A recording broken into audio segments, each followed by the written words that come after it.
Good evening, everybody, and I hope you're having a great time at the roast. And I hope that you're okay for a little intermission for me to talk about a research project of mine that actually just won an award in AJSM.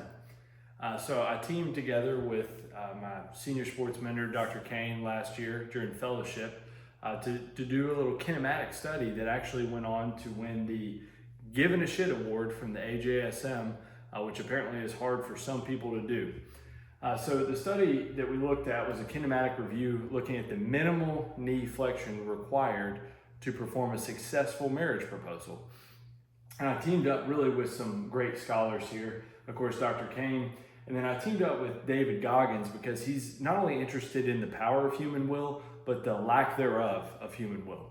I also got Dr. Andrew Narr involved because he will actually work hard in something that is looking to destroy Andrew Gailey. So that's one way you can wake Andrew Narr up. And then of course I had to get Paul Greenfield involved due to his past publications in the famous journal Science and a more molecular science sort of basis for this. Thanks again, Paul.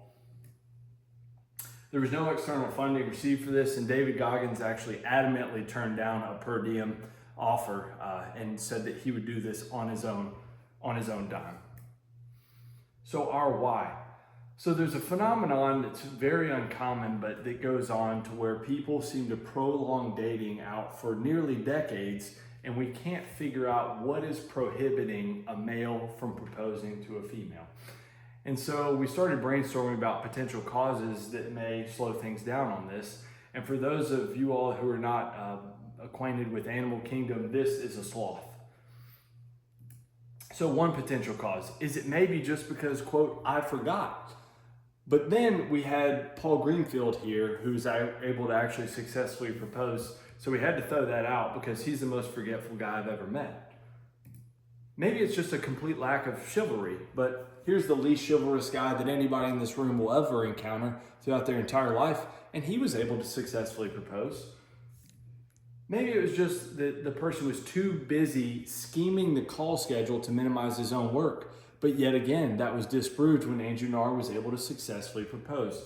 So why is it?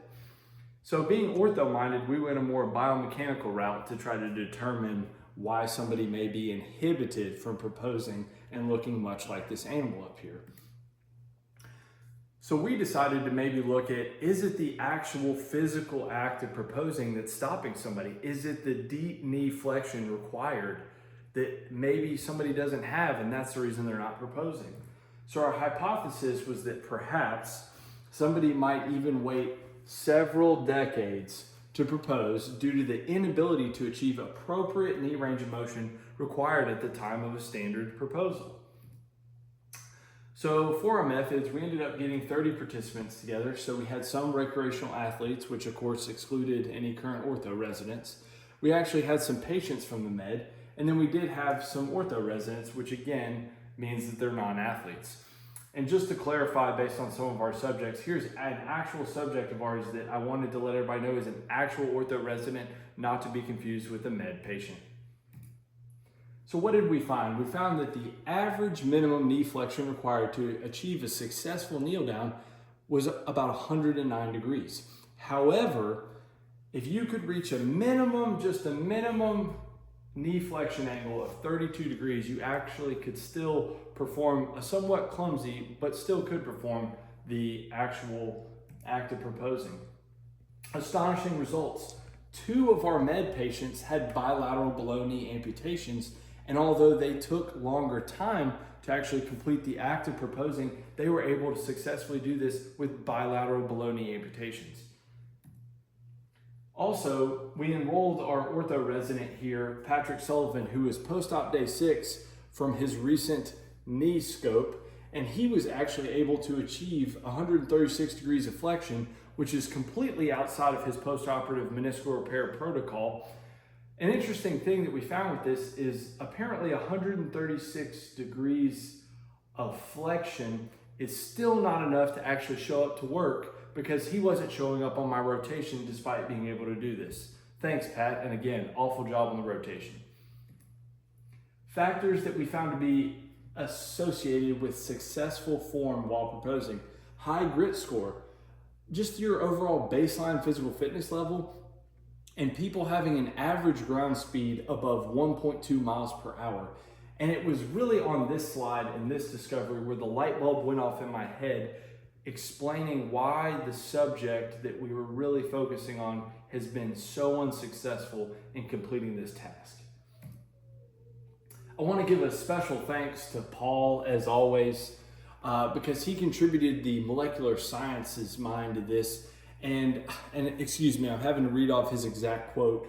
But his hypothesis coming away from this was that synovial fluid protein expression may impact ease of flexion in microgravity environments, a future avenue for extraterrestrial proposal protocols. And Paul had a lot of momentum going into a second phase of this study until it was all halted when the actual self-proclaimed expert of proteins that nobody knows what the hell they do or what they're made of came in and explained to Paul in no less than 56 minutes why that molecular pathway would not be a good idea for future study.